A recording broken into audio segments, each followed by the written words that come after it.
नमस्कार, आप देख रहे हैं एनएमएफ न्यूज। मैं आपके साथ शबनम और मेरे साथ मौजूद हैं अभिषेक पुंडेर। कर्नाटक में इस वक्त सियासी उठापटक शुरू हो गई है और नौबत ये आ गई है कि वहां सरकार भी गिर सकती है, क्योंकि सिद्धरमैया और डीके शिवकुमार के बीच विवाद खड़ा हो गया है।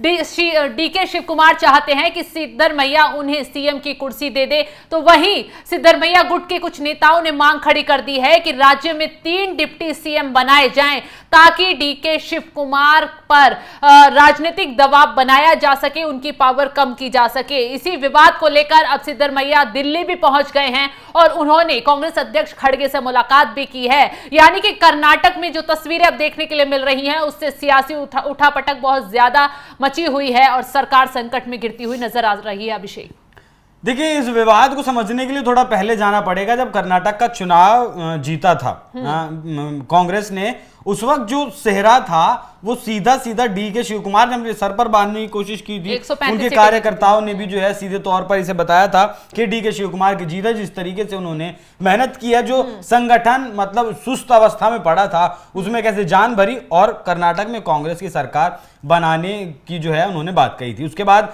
विवाद हुआ कि सीएम कौन बनेगा। सिद्धरमैया बहुत पुराने नेता हैं कांग्रेस के, कर्नाटक के। डीके शिवकुमार पुराने नेता हैं और पकड़ रखते हैं डीके शिवकुमार। अब धीरे धीरे सिद्धरमैया की पकड़ कर्नाटक से छूट रही है और डीके शिवकुमार की जो पकड़ है वो लगातार मजबूत हो रही है। हालांकि कांग्रेस आलाकमान से जो है बातचीत हुई, कांग्रेस आलाकमान ने दिल्ली आए, दिल्ली ने मुलाकात की नेताओं से और उसके बाद सिद्धरमैया को मुख्यमंत्री बना दिया गया। ये जो तस्वीर आप देख रहे हैं मल्लिकार्जुन खड़गे के साथ मुख्यमंत्री कर्नाटक के सिद्धरमैया ने मुलाकात की। इस मुलाकात के मायने इसलिए अहम हो जाते हैं क्योंकि जिस वक्त ये सरकार बनी थी और सिद्धरमैया को मुख्यमंत्री बनाया गया था कर्नाटक का, उस वक्त एक फॉर्मूला तय करने की खबरें आई थी कि 2.5 साल सिद्धरमैया मुख्यमंत्री रहेंगे और 2.5 साल डीके शिवकुमार मुख्यमंत्री रहेंगे।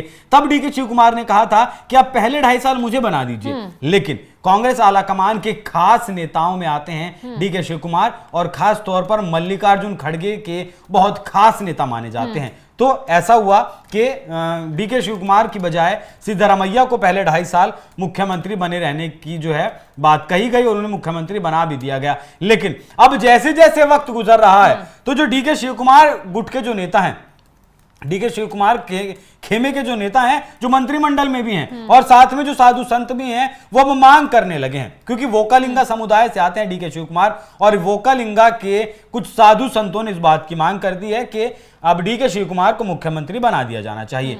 तो यहां विवाद यही उपज रहा है क्योंकि 2.5 साल धीरे धीरे अब पूरे हो रहे हैं और तब तक 2.5 साल पूरे हों उससे पहले ही ये चाहते हैं कि कर्नाटक में डीके शिवकुमार के लिए पूरी भूमिका बना दी जाए। हालांकि कोई मौका ऐसा नहीं जाता जब डीके शिवकुमार इस जुगत में ना लगे रहते हो कि किस तरीके से वो मुख्यमंत्री की कुर्सी पर बैठे। इसीलिए वोकालिंगा जिस समाज से वो आते हैं, उस समाज ने अच्छा खासा जो है वोट बैंक है उस समाज का और ज्यादातर वोट बैंक इस बार कांग्रेस पार्टी को ट्रांसफर हुआ। भले ही पिछली बार जो है वोकालिंगा को 2% और जो दूसरा समुदाय है उसे 2% का आरक्षण, जो मुस्लिम आरक्षण दिया गया था कर्नाटक में, वो बीजेपी ने बांट दिया था। लेकिन बावजूद भी इसके वोकालिंगा समुदाय पर डीके शिवकुमार की इतनी मजबूत पकड़ है शबनम कि अब सोचना पड़ रहा है दिल्ली को कि आखिर करें क्या। एक तरफ खास जी यही जिस तरीके का 2.5 साल का फॉर्मूला ये छत्तीसगढ़ में तय किया गया। हालांकि नौबत ये आई कि अगली बार विधानसभा चुनाव हुए तो कांग्रेस को वहां की सत्ता खोनी पड़ गई।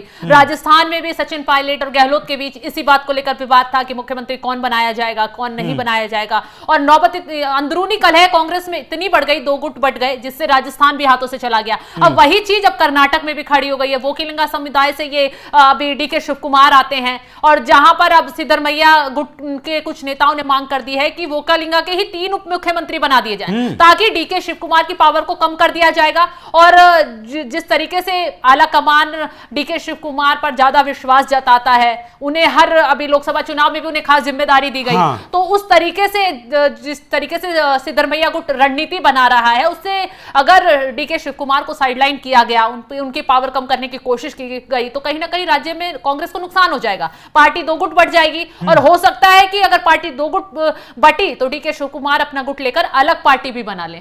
देखिए अलग पार्टी अगर बनाएंगे तो उन्हें उस चीज का बहुत लाभ नहीं होगा, क्योंकि वो कांग्रेस के साथ बहुत लंबे समय से हैं और इसका सारा फायदा बीजेपी को होगा, क्योंकि एक धड़ा कांग्रेस का रहेगा, एक डीके शिव कुमार का रहेगा और उसके बाद सबसे जो बड़ा धड़ा होगा वो बीजेपी का रहेगा और बीजेपी इन दो बिल्लियों की लड़ाई में जो है टुकड़ा छीनकर ले जाएगी। तो ऐसा तो दिल्ली कांग्रेस ऐसा होने नहीं देगी। हालांकि जो आपने कहा कि 3 उप मुख्यमंत्री वोकालिंगा समुदाय से बनाने की मांग कर रहे हैं, ये सिद्धारमैया की तरफ से जो है पासा फेंका गया है, लेकिन ये कामयाब नहीं होगा, क्योंकि इस तरह की जो है रणनीति पर चर्चा भी करना मतलब बहुत गलत बात लगती है, क्योंकि डीके शिव कुमार पहले से ही वहां मौजूद है उप मुख्यमंत्री के तौर पर। अब सारा खेल प्रेशर पॉलिटिक्स का है। जिस तरीके से प्रेशर पॉलिटिक्स जो है डीके शिव कुमार ने अपनाई है, 2.5 साल का वक्त पूरा होते ही डीके शिव हालांकि अभी तो 1 साल ही सरकार को पूरा हुआ है और वोकालिंगा समुदाय के एक प्रमुख हैं, उन्होंने एक मंच पर ये बयान खुले तौर पर दे दिया है कि सिद्धरमैया को सीएम की कुर्सी छोड़ देनी चाहिए, डीके शिव कुमार को दे देनी चाहिए।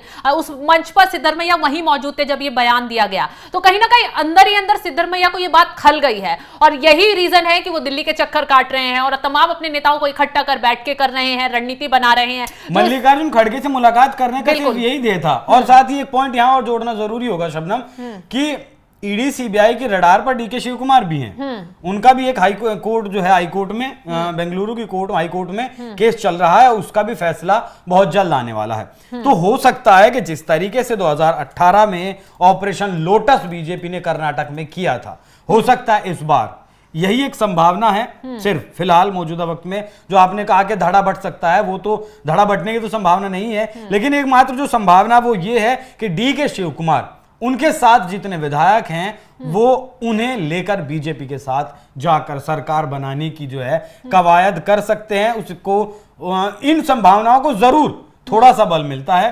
एक आप मान लीजिए कार्रवाई चल रही है इसलिए, या फिर उन्हें मुख्यमंत्री पद की महत्वाकांक्षाएं हैं इसलिए। सिर्फ कर्नाटक में यही फिलहाल पॉसिबिलिटी है कि ऑपरेशन लोटस हो और किसी न किसी तरीके से डीके शिव कुमार चले जाएं बीजेपी के साथ। हालांकि डीके शिव कुमार ने अपने नेताओं को मैसेज दे दिया है, बोला है कि खुले तौर पर इस तरीके के बयान ना दिए जाएं कि 3 उप मुख्यमंत्री बनाए जाएंगे या फिर मुख्यमंत्री बदला जाएगा। कि अंदरूनी कलह को फिलहाल तो बाहर आने से रोका जा रहा है, बड़े बड़े नेताओं की तरफ से बयान दिया जा रहा है और वहीं दिल्ली में भी इस मामले को लेकर हलचल है और दिल्ली से भी कहीं ना कहीं समझाने की दोनों ही नेताओं को कोशिश की जा रही है, क्योंकि सरकार को बने अभी 1 ही साल पूरा हुआ है और ऐसे में अगर कर्नाटक में कांग्रेस की सरकार गिरती है तो वो उसके लिए बहुत बड़ा झटका होगा। फिलहाल यहाँ एक बात और जोड़ना चाहूंगा, छत्तीसगढ़ का आपने एग्जांपल दिया था। छत्तीसगढ़ में भूपेश बघेल और टीएस सिंहदेव के बीच में ये 2.5 साल वाला फॉर्मूला तय हुआ था, लेकिन भूपेश बघेल को जब 2.5 साल हो गए थे उसके बाद उन्होंने कुर्सी नहीं छोड़ी थी। टीएस सिंहदेव को साइडलाइन कर दिया था लेकिन कुर्सी नहीं छोड़ी। तो नतीजा क्या हुआ? यही विवाद तो पार्टी में बड़ा, सरकार गिर गई, बीजेपी की वहां सरकार आ गई। अब हो ना हो यही काम कर्नाटक में भी हो सकता है। बिल्कुल, कर्नाटक में जिस तरीके से 2 धड़ों में अब कांग्रेस बढ़ती नजर आ रही है, डीके शिव कुमार मजबूती दिखा रहे हैं, वह सिद्धरमैया डीके शिव कुमार को उप मुख्यमंत्री पद से हटाने की या फिर 3 उप मुख्यमंत्री बनाने की रणनीति सेट कर रहे हैं, जिसको लेकर कर्नाटक में लगातार बवाल की स्थिति बनी हुई है। खैर, इस खबर पर आगे तमाम अपडेट हम आपको देते रहेंगे, आप बने रहिए हमारे साथ। नमस्कार।